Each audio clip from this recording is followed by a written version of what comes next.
오늘도 예배에 참여하신 모든 분들을 부활하신 예수 그리스도의 이름으로 환영합니다. 오늘은 우리 삶의 이유와 목적을 찾아서 13번째 시간으로 하나님을 기쁘시게 하는 예배에 대하여 여러분들과 함께 묵상해 보고자 합니다. 문자적으로 예배는 예를 갖추어 절한다라는 뜻으로 신앙의 대상에게 우리의 존경과 경배의 마음을 표현하는 것입니다. 영어에서는 예배가 두 가지로 번역이 됩니다. 하나는 워십이고 다른 하나는 서비스입니다. 먼저 워십은 worth라는 가치와 지위와 신분을 나타내는 ship이라는 단어가 결합된 말로 가치가 있는 대상에게 그에 합당한 존중과 대우를 보낸다라는 뜻입니다. 또한 서비스는 노예나 종이 주인을 섬기는 모습으로 자신의 위치를 알고 그 종이 종의 자리에서 주인의 뜻과 말씀에 온전히 순복하는 모습을 의미합니다. 한마디로 예배란 하나님이 누구신지 아는 우리들이 그분이 우리의 주인으로 인정하며 하나님의 뜻과 말씀 앞에서 철저히 순복하는 삶을 살아가는 것을 말씀하고 있습니다. 우리는 이러한 예배를 통해 하나님의 거룩함으로 우리의 더러워진 마음을 새롭게 하고 그분이 주시는 진리의 말씀으로 우리의 마음을 살찌우며 또한 그분의 뜻 안에서 우리의 모든 생각과 마음을 그분 앞에서 철저히 내려놓고 따를 수가 있는 것입니다. 그런데 한 가지 문제는 우리가 이 예배와 예식을 자주 혼동한다라는 사실입니다. 국어 사전에 보면 예식이란 정해져 있는 규정과 절차에 따라 치르는 의식과 격식을 말합니다. 대표적인 예가 우리가 주일에 함께 모여 드리는 예배입니다. 연합감리교회 예식서 북 오브 워십에 보면 예배의 기본 형식에 대하여 명확히 정해져 있습니다. 그리고 우리는 그 형식을 따라 매주일 예배를 드리고 있습니다. 또한 구약 성경에 보면 다양한 예식이 기록되어져 있습니다. 예를 들어 유월절은 출애굽의 고난을 잊지 않고 기억하기 위해 제정된 절기로 유대인의 달력으로 매해 첫째 달 14일 저녁부터 시작이 됩니다. 즉 10일에 처음 난 어린 양을 골라두었다가 14일 밤에 그것을 잡아 그 피를 문설주에 바르고 고기를 구워서 음식으로 먹었습니다. 그리고 그 다음날 15일부터 7일간은 무교절로서 쓴 나물과 누룩이 들어가지 않는 고난의 떡을 먹으며 출애굽의 급박한 상황과 하나님의 능력으로 홍해를 건너게 된 사건을 기억하며 감사하는 시간을 갖습니다. 이러한 유월절의 모습은 이후 신약시대 그리스도인들에게 예수님께서 제정하신 성찬의 모습으로 이어지게 됩니다. 이처럼 정해진 예식을 통해 드리는 예배는 여러 예배의 모습 가운데 하나입니다. 그런데 우리는 이러한 예식을 통해 드리는 예배만이 온전한 예배로 착각하며 살아갈 때가 있습니다. 이것은 우리의 잘못된 생각입니다. 그러면 어떠한 모습이 하나님을 기쁘시게 하는 예배가 될 수 있겠습니까? 첫째로 하나님을 기쁘시게 하는 예배는 우리의 예배가 정확할 때입니다. 지금까지 우리가 체험하고 경험한 하나님의 모습만이 아닌 철저히 하나님의 말씀에 바탕을 두고 예배할 때 하나님은 그 예배를 기뻐하신다라는 사실입니다. 우리의 삶 속에서 경험되는 하나님의 모습은 그야말로 이 세상의 먼지와 같은 크기일 것입니다. 하지만 우리는 그러한 모습이 마치 하나님의 전부인 양 착각할 때가 있습니다. 하지만 성경은 이러한 모습을 잘못이라 명확히 지적하고 있습니다. 다시 말해 우리의 예배는 우리의 경험과 감정의 기초를 둔 것이 아닌 오직 진리이신 하나님의 말씀에 기초를 두어야 한다라는 것입니다. 예수님은 사마리아 여인과의 대화에서 이렇게 말씀하셨습니다. 아버지께 참으로 예배하는 자는 신령과 진정으로 예배할 때가 오나니 곧 이때라. 아버지께서는 이렇게 자기에게 예배하는 자를 찾으시느니라. 다시 말해 우리 모두가 신령과 진정으로 예배 드리기 위해서는 가장 먼저 예수 그리스도를 믿는 믿음을 통해 하나님의 영으로 우리 내면이 가득 차야 한다라는 것입니다. 마치 우리 모두가 우리 스스로의 구원을 스스로 이룰 수 없듯이 예배 또한 오직 하나님의 의에 가능한 것으로서 우리의 경험과 생각 그리고 느낌을 모두 내려놓고 예수 그리스도 안에서 하나님의 영으로 가장 먼저 새롭게 변화되어야 하는 것입니다. 그러한 후에 우리는 비로소 하나님의 말씀을 통해 신령과 진정으로 예배할 수가 있는 것입니다. 이 시간 우리 모두도 예수 그리스도께서 주시는 능력을 통해 하나님의 영을 우리 마음속에 제일 먼저 회복하기를 소원합니다. 그리하여 우리의 예배가 우리를 위한 예배가 아닌 오직 하나님께 온전히 연락되는 신령과 진정의 예배가 되기를 주님의 이름으로 기도합니다. 둘째로 하나님은 우리의 진실한 예배를 원하고 계십니다. 예수님은 복음서에서 내 마음과 영혼을 다해 하나님을 사랑하라라고 말씀하셨습니다. 이 말씀은 우리가 하나님을 말과 혀로만이 아닌 진정성을 가지고 사랑해야 함을 이야기하고 있습니다. 예배도 이와 마찬가지입니다. 하나님이 원하시는 예배는 우리의 진심 어린 마음이 담긴 예배입니다. 다시 말해 우리의 이익과 욕심을 채우기 위한 목적이 담긴 예배가 아닌 우리를 구원하신 하나님의 은혜와 사랑 앞에서 기쁨과 감사함으로 나아가는 예배를 원하고 계신 것입니다. 그러므로 하나님은 우리가 예배할 때 우리의 형식적인 말과 겉으로의 모습이 아닌 우리의 내적 마음과 자세를 보고 계십니다. 물론 이러한 우리의 예배가 하나의 예식을 통해 한 마음으로 드려지는 모습도 중요할 것입니다. 하지만 하나님은 우리 각자의 삶 속에서 하나님이 부여하신 재능과 목적을 가지고 다양한 모습으로 예배를 드리길 또한 원하고 계십니다.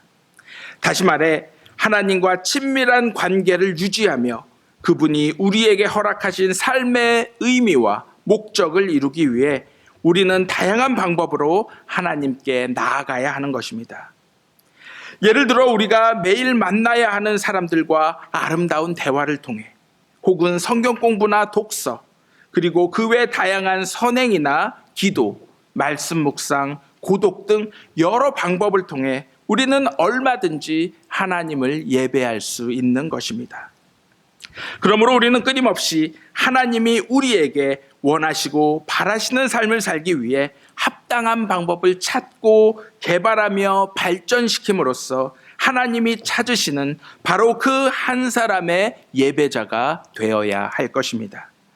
그러므로 하나님께 드리는 우리의 예배가 우리의 매 순간 삶을 통해 진실한 모습으로 드려져야 함을 기억하시며 이러한 은혜가 또한 우리에게 임하기를 예수 그리스도의 이름으로 기도합니다. 셋째로 하나님은 우리가 사력 있게 예배드릴 때 기뻐하시는 분이십니다.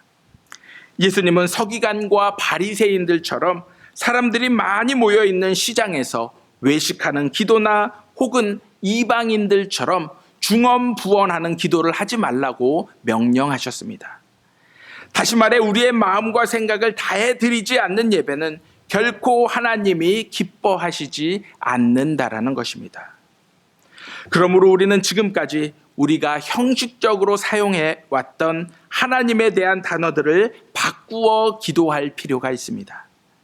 전능하신 하나님이나 감사 혹은 할렐루야와 같은 단어를 무에서 유를 창조하신 하나님, 고마우신 하나님, 그리고 여호와를 찬양하라와 같은 단어로 바꾸어 기도로 표현을 하는 것입니다.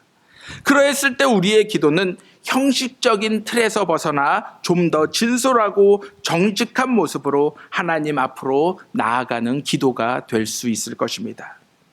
또한 우리의 기도는 구체적이어야 합니다. 물론 하나님은 우리의 모든 필요와 사정을 이미 너무나도 잘 알고 계신 분이십니다. 하지만 우리가 구체적으로 기도해야 하는 이유는 우리 스스로 하나님이 누구이시고 어떠한 분이신지를 다시금 기억하고 그분 앞으로 겸손히 나아가기 위함입니다. 기도는 나의 이익과 유익을 구하며 하나님이 나의 편이 되어달라고 매달리는 시간이 아닌 전적으로 우리가 하나님의 편에 서서 그분의 뜻을 기억하고 행하기를 구하는 시간입니다. 그러므로 우리는 구체적인 기도를 통해 하나님이 누구이신지 더욱 분명히 알아가게 되며 그분의 뜻과 말씀에 믿음으로 순복할 수 있게 되는 것입니다. 우리도 이러한 모습을 통해 우리의 친구 되신 하나님과 매 순간 동행하며 그분의 힘과 능력 안에서 기쁨이 되는 삶을 살아가기를 주님의 이름으로 기도합니다. 마지막으로 하나님은 우리의 예배가 현실적일 때 기뻐하시는 분이십니다. 사도 바울은 하나님께 우리의 몸을 그분이 기뻐하시는 거룩한 산 제사로 드리라라고 말씀했습니다. 즉 이 말씀은 우리가 진정 하나님을 사랑하면 우리의 마음뿐만이 아닌 우리의 몸도 그분이 원하시는 예배로 드릴 수 있어야 한다라는 것입니다. 사실 마음과 몸은 결코 나눌 수 없는 것으로서 우리의 마음이 가지 않는 곳에는 자연스럽게 우리의 몸도 따라가지 않습니다. 다시 말해 우리 인간들은 중요하다라고 생각하는 것에 마음과 몸이 항상 향하게 되어 있는 것입니다. 돈이 중요하다라고 생각하는 사람들은 돈을 벌 수 있는 곳이라면 만사를 제쳐두고 그것을 직접 찾아 나섭니다. 또한 건강과 명예가 중요하다라고 생각하는 사람들은 그것을 얻을 수 있는 곳이 있다라면 이유 여하를 막론하고 나서게 되어 있는 것입니다. 어찌 보면 이것은 인간의 본성이요 하나님에 의해 주어진 하나님 형상의 일부분일 것입니다. 왜냐하면 하나님은 우리를 너무도 사랑하시기에 다른 모든 것을 제쳐두시고 자신의 독생자 아들을 우리에게 보내시어 그분의 십자가 사랑으로 우리를 구원해 주셨기 때문입니다. 하나님은 우리의 몸을 거룩한 산 제사로 드리길 원하고 계십니다.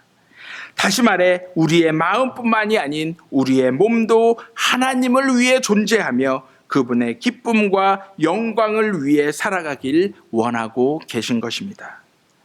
하지만 우리의 모습을 돌아보면 온전히 우리의 마음과 몸을 주님께 드리지 못하므로 주일에는 그리스도의 군사로 살아가지만 일상의 삶으로 돌아가면 그리스도의 군사가 아닌 탈영병으로 살아갈 때가 있는 것입니다. 하지만 마치 밭에 감추인 보화를 얻기 위해 그리고 값진 진주를 얻기 위해 자신이 가지고 있는 것을 모두 팔아야 하는 결단이 필요하듯이 우리의 모습은 현재를 팔아 미래의 삶을 준비하는 것이 아닌 미래의 삶을 팔아 오직 현재의 기쁨만을 누리려 하는 어리석음에 사로잡혀 있기 때문입니다. 그러므로 우리는 이러한 삶에서 벗어나기 위해 반드시 우리 자신의 욕심과 욕망으로부터 벗어나야 합니다. 다시 말해 우리는 다른 사람들에게 보여지거나 혹은 스스로의 만족함을 위해 더 이상 예배를 드려서는 안 되는 것입니다. 예수님이 온 힘을 다해 하나님을 사랑하라라고 말씀하셨을 때 예수님은 하나님을 사랑하기 위해서는 저절로 되는 것이 아닌 우리의 끊임없는 힘과 노력이 필요함을 말씀해 주신 것입니다. 이것은 항상 우리에게 편안하고 안락함을 가져다 주는 것이 아닌 불편함과 때로는 손해와 고통을 감수하는 일이 될 수 있을 것입니다. 예배도 마찬가지입니다. 하나님이 기뻐하시는 예배를 드리기 위해서는 우리는 우리 스스로를 위한 모든 것을 과감히 포기할 수 있어야 하는 것입니다. 우리는 복음서에서 예수님을 결코 부인하지 않겠다고 단언했던 베드로의 모습을 기억하고 있습니다. 그는 자신의 힘과 능력을 의지해 어떠한 상황 속에서도 예수님을 결코 부인하지 않겠다라고 호언장담했습니다. 하지만 배신한 베드로는 자신의 무력함을 즉시 맛보게 되었습니다.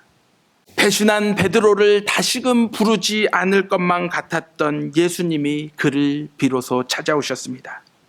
그리고 그에게 새로운 사명을 허락하여 주셨습니다.